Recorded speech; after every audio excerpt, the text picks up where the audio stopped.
Good morning my dear student. आज हम पढ़ते हैं अपवर्जी रीति और समावेशी रीति में अंतर है। मैंने आपको पिछले वीडियो में अपवर्जी रीति से आशा फॉर एग्जांपल देके बताया था और समावेशी रीति कुछ एग्जांपल और देके बताया था। ये आपने दोनों की इसका आशा और इसका जो एग्जांपल है वो अच्छे से देखा होगा, तो उसका अंतर आप आसानी से 10 ठोक बना सकते हो।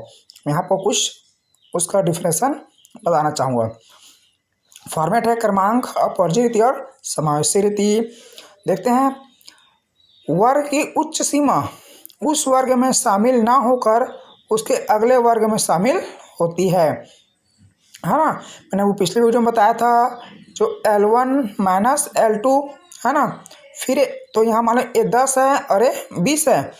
मान लो दूसरा समीकरण बनाते हैं L1 माइनस L2, तो यहाँ पर क्या होता है 20 माइनस 30 होता है, 20 माइनस 30 होता है।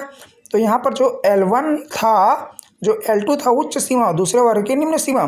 तो यहाँ पर जब भी डिस्कस करेंगे तो यहाँ पर 20 को फर्स्ट वर्ग सीमा में नहीं लिया जाएगा, 20 को दूसरे वर्ग सीमा में काउंट किया जाता है। इसे 10 से 19 काउंट करेंगे, ऐसे 20 से 29 काउंट करेंगे। ठीक है बच्चों। समावेशी रीति क्या है, दोनों में डिफरेंस, वर्ग में दोनों सीमाएं इसी वर्ग में सम्मिलित होती है। जैसे कि समावेशी रीति मैंने आपको पिछले वीडियो में बताया था कि इसमें क्या होता है 0 से 10 है ना, 11 से 20 होता है। तो इसका जो संपूर्ण भाग है वो इसी में एडजस्टमेंट होगा, क्योंकि यहाँ पर दोनों क्या है असमान था। समावेशी रीति में क्या होता है पहला वर्ग सीमा और दूसरा वर्ग सीमा में क्या होता है असमान होता है, इसलिए पहला वर्ग सीमा उसी में सम्मिलित होती है, दूसरे वर्ग की सीमा उसमें सम्मिलित नहीं होती है। ठीक है बच्चों। दूसरा है वर्ग की उच्च सीमा एवं अगले वर्ग की निम्न सीमा एक समान होती है। मैंने आपको पिछले वीडियो में बताया था कि इसमें 0 से 10, 10 से 20, सॉरी यहाँ बताता हूँ आपको, 0 से 10 और 10 से 20 होती है।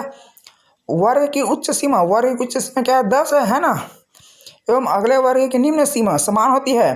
पहले वर्ग की उच्च सीमा और दूसरे वर्ग की निम्न सीमा दोनों क्या होती है समान होती है। इसमें क्या है वर्ग की उच्च सीमा एवं अगले वर्ग की निम्न सीमा अलग अलग होती है। जैसे कि यहाँ पर मैं बताया था दोनों अलग अलग होती हैं। मैंने पहले वर्ग की सीमा क्या है 0 से 10 है, फिर दूसरे वर्ग की सीमा 11 से 20 है। तो दोनों क्या है उच्च सीमा और निम्न सीमा असमान होती है।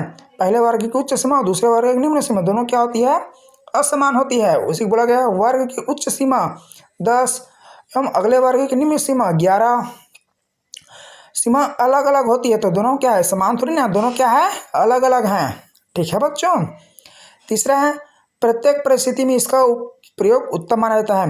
मतलब हम जब भी कैलकुलेशन करेंगे तो प्रत्येक स्थिति में अपवर्जी रीति उत्तम माना जाता है, जबकि समावेशी रीति जब पद मूल्य पूर्ण हो, जब पद मूल्य पूर्ण संख्या में हो तभी यह उपयुक्त मानी जाती है।